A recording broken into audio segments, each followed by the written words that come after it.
उपवासासाठी तयार केल्या जाणारी एक पारंपरिक रेसिपी. आयर्न, कॅल्शियम आणि इतरही विटॅमिन्स भरपूर या रेसिपीमध्ये आपल्याला मिळतात.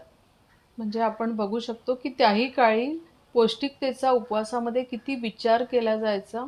अगदी 2 साहित्यामध्ये ही रेसिपी तयार होते, मात्र तेवढीच पौष्टिक ही रेसिपी आहे. आणि या गुळसळीला खायला जो आहे तो चमच्याचा वापर नाही केला जायचा, ही हातानेच खाल्ल्या जायची. तर असंच टेक्स्चर आपल्याला ठेवायचं आहे की जे आपल्या हातामध्ये येईल. आणि तुम्ही बघू शकता रंग, टेक्स्चर अगदी परफेक्ट आलेला आहे या गुळसळ्याला. आणि उपवासामध्ये खूप जास्त पदार्थ न खाता असा एखादा पौष्टिक पदार्थ तुम्ही खाल्ला तर त्याचा भरपूर फायदा तुम्हाला होतो. आणि आपण त्याच्यामध्ये भोपळ्याचे ह्या बिया टाकून घेतलेल्या आहे, त्याच्यामुळे त्याचा रिचनेस जो आहे तो अजून वाढलेला आहे. नमस्कार, Sushma healthy wealthy recipes and सॅलडमध्ये सर्वांचे खूप खूप स्वागत. आणि उपवासाचा आपण गोड मेनू बनवतोय, अगदी पारंपरिक मेनू आहे हा.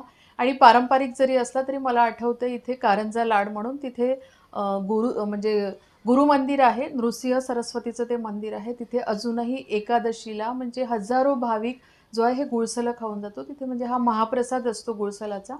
तर आणि ते गुळसलं आहे तसंच भरपूर व्हिटॅमिननी भरपूर असं आपलं हे गुळसलं असतं.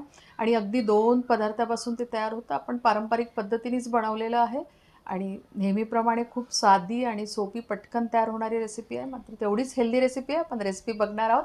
पण त्याआधी जर तुम्ही माझ्या चॅनलवरती नवीन असाल किंवा अजूनही माझं चॅनल सबस्क्राईब केलं नसेल तर प्लीज माझ्या चॅनलला सबस्क्राईब करा. रेसिपी आवडली तर जास्तीत जास्त लाईक करा, शेअर करा. तसेच बेल आयकॉनला पण क्लिक करा, जेणेकरून माझ्या नवीन व्हिडिओचे नोटिफिकेशन पहिल्यांदा तुम्हाला येतील. रेसिपीला एक लाईक नक्की द्या आणि चला पटकन आपण रेसिपी पाहूया. भोपळ्याचं गुळसरं करण्यासाठी एकदम पिकलेला भोपळा घ्यायचा. म्हणजे हा थोडा कमीच आहे आणि भोपळ्याच्या पण वेगवेगळ्या जाती येतात. तर त्यातला एक थोडा छोट्या आकाराचा असतो आणि कापल्यानंतर ते एकदम पिवळा जर्द दिसतो, जो पिकलेला असतो. पूर्ण मॅच्युअर्ड भोपळा असतो आणि त्याची पाट जी आहे ती सगळी पिवळी पडून जाते अशी. तर आपल्याला तसा भोपळा घ्यायचा गुळसरासाठी. हा पण एवढा पिकलेला नाही आहे, पण ठीक आहे हा पिकलेला, कारण हा वेगळ्या जातीचा आहे. थोडा जो ढेरी कवळा म्हणतो ना आपण, त्याचा हा प्रकार आहे. तर याचा जो हा पोकळ वरचा पोर्शन असतो ना, तो सगळा काढून टाकायचा या भोपळ्याचा. काय होतं ना की पिकलेला भोपळा गुळसरासाठी घेतला की त्याला गोडाचं म्हणजे गूळ जे आहे ते कमी लागतो आणि त्याची टेस्ट पण खूप चांगली येते. तर तुमच्याकडे चांगला पिकलेला भोपळा असेल ना तर त्याचं तुम्ही गुळसरं करा. आता हे पाठीमागची जी पाट आहे ना ती आपल्याला काढून टाकायची आहे. म्हणजे आता याची पाठीमागची साल काढून झालेली आहे. आपण याच्या आता फोडी करून घेऊ. थोड्याशा बारीक बारीकच फोडी करून घेऊ आपण. बघू शकता तुम्ही अशा पद्धतीने याच्या फोडी करून घेऊ आपण. तुम्ही जर विदर्भात जाल ना तर याला कोळं म्हणतात. हे सगळ्या फोडी करून झालेल्या आहे. आता या फोडींना स्वच्छ धुवून घ्यायचं. तर एका गंजामध्ये मी टाकून घेते आणि इथे थोडा वेळ आपल्याला राहू देऊ या पाण्यामध्ये, म्हणजे सगळं निघून जाईल. थोडंसं हाताच्या साहाय्याने त्याला असं करून घ्यायचं, कारण काय होते ना की मोठी मोठी कवळी असतात ती अशी कापून ठेवतात. त्याच्यामुळे ती स्वच्छ धुवून घ्यायची आणि हे चांगलं धुवून झाल्यानंतर हे पाणी काढून टाकायचं आणि परत मी याला दुसऱ्या पाण्याने धुवून घेते. आता हे कोळं धुवून झाल्यानंतर आपण जो कुकरच्या आतमध्ये डब्बा ठेवतो ना, तुम्ही काही घेऊ शकता. मी हा डब्बा घेतलेला, त्याच्यामध्ये हा काढून घेते. जवळपास हा 400 ग्राम भोपळा होता. आणि आता त्याच्यामध्ये तुम्ही बघू शकता आपला नॉर्मल चहा प्यायचा जो कप असतो ना, त्या कपाने अर्ध्या कपाला पण कमी हे पाणी आहे. तेवढंच पाणी याच्यामध्ये टाकून घेते. जास्त पाणी घालायचं नाही त्याच्यामध्ये. त्यानंतर कुकरच्या आतमध्ये जे स्टँड असते ना, मी ते स्टँड टाकून घेतलं आणि कुकरमध्ये पाणी घालून घेतलं आहे. तर त्या स्टँडच्या वरती येईपर्यंत पाणी घातलेलं. नंतर आता हा डब्बा आपण त्याच्यामध्ये ठेवून देऊ आणि आता याला झाकण लावून आपल्याला मीडियम फ्लेमवरती 3 ते 4 शिट्ट्या काढून घ्यायच्या आहे. तुम्ही हे गंजामध्ये पण करू शकता. कुकरमध्ये काय होतं ना की छान असे मस्त उकडले जातात ते. आणि भोपळा उकडून झालेला आहे आणि ते कुकरला जे आहे ते पूर्णपणे थंड होऊ द्यायचं. आणि आता आपण हा पकडणी पकडून बाहेर काढून घेऊया.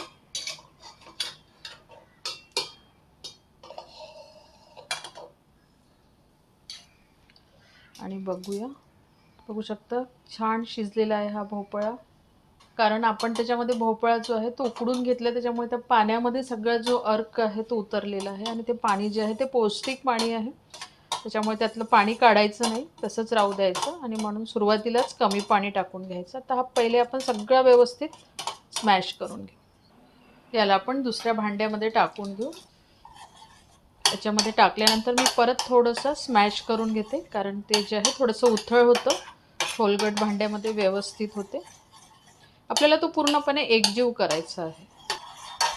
आणि तुम्ही बघू शकता हा छान एकजीव झालेला आहे. रंग पण बघू शकता किती सुंदर आलेला आहे त्याला. आता आपण त्याच्यामध्ये गूळ घालून घेऊया. तर हा मेजरिंग कप आहे, म्हणजे अर्ध्या कपाला थोडा कमी हा गूळ आहे. आणि तुम्ही जर वजनाने म्हणाल तर हा 75 ग्रॅम गूळ आहे. त्याचं प्रमाण तुम्ही कमी अधिक करू शकता तुमच्या आवडीनुसार, तुमच्या चवीनुसार. आता आपण हे मिक्स करून घेऊ. आणि मी इथे फोडूनच घेतलेला गूळ, फोडूनच घ्यायचं आहे, कारण आपलं ते पातळ आहे तर मेल्ट होऊन जातं त्याच्यामध्ये. आणि हे 2 चिमटी शेंदे मीठ आहे. तर गोडाच्या याच्यामध्ये थोडंसं मीठ घातलं की चव जी आहे ती थोडी एन्हान्स होते, म्हणून मीठ टाकायचं. तुम्ही बरेच जण उपवासामध्ये मीठ खात नाही, तर अशा वेळेस तुम्ही अवॉइड करू शकता. आणि आता आपल्याला याला गॅसवर ठेवून हे शिजू द्यायचं आहे. इथे मी गॅस ऑन करून दिलेला आहे आणि आपण हे भांडं या गॅसवरती ठेवून दिलं. आणि आपण जो त्याच्यामध्ये गूळ टाकला ना, त्या गुळाला पूर्णपणे मेल्ट होऊ द्यायचं आणि थोडंसं त्या गुळाचा पाक येऊ द्यायचा. म्हणजे त्याच्यामध्ये हे जे आपल्याला थोडंसं असं पाण्यासारखं दिसतंय ना, तर ते थोडं रिड्यूस करायचं आहे आपल्याला. तर याला मीडियम टू लो फ्लेमवरती शिजवून घ्यायचं, खूप हाय फ्लेम नाही करायची. इथे मी याला जवळपास लो फ्लेमवरती 10 ते 12 मिनिट शिजवून घेतलेलं आहे. आणि तुम्ही बघू शकता मगाशी आपण बघितलेलं याचं टेक्स्चर किंवा कन्सिस्टन्सी आणि आताची. तर आता ही परफेक्ट आहे, आपल्याला अशीच पाहिजे. आपल्याला खूप घट्ट शिऱ्यासारखं हे शिजवायचं नाही आहे. आणि हे थंड झाल्यावरती पण थोडंसं घट्ट येतं. तर इथे आपला गॅस जो आहे तो बंद करून द्यायचा आहे. त्यामध्ये ह्या मी 3-4 वेलची आहे, त्या फ्रेशली खलामध्ये कुटून घेतल्या, त्या टाकून घेऊ. गॅस बंद केल्यानंतर टाकायच्या. हे मिक्स करून घेऊ आणि आपलं अगदी हे सर्व करायला तयार आहे. पारंपरिक पद्धतीने हे असंच खाल्लं जायचं. पण तुम्हाला जर अजून थोडंसं टेस्ट काहीतरी वेगळं पाहिजे असेल तर तुम्ही याच्यामध्ये दूध टाकून खाऊ शकता किंवा थोडंसं तूप घालून पण खाऊ शकता. पण ट्रॅडिशनली अगदी एवढं साधं आणि सोप्या पद्धतीने करून ते खाल्लं जायचं. आणि तुम्ही बघू शकता इथे आपलं हे गूळ सलद जे आहे ते अगदी तयार आहे.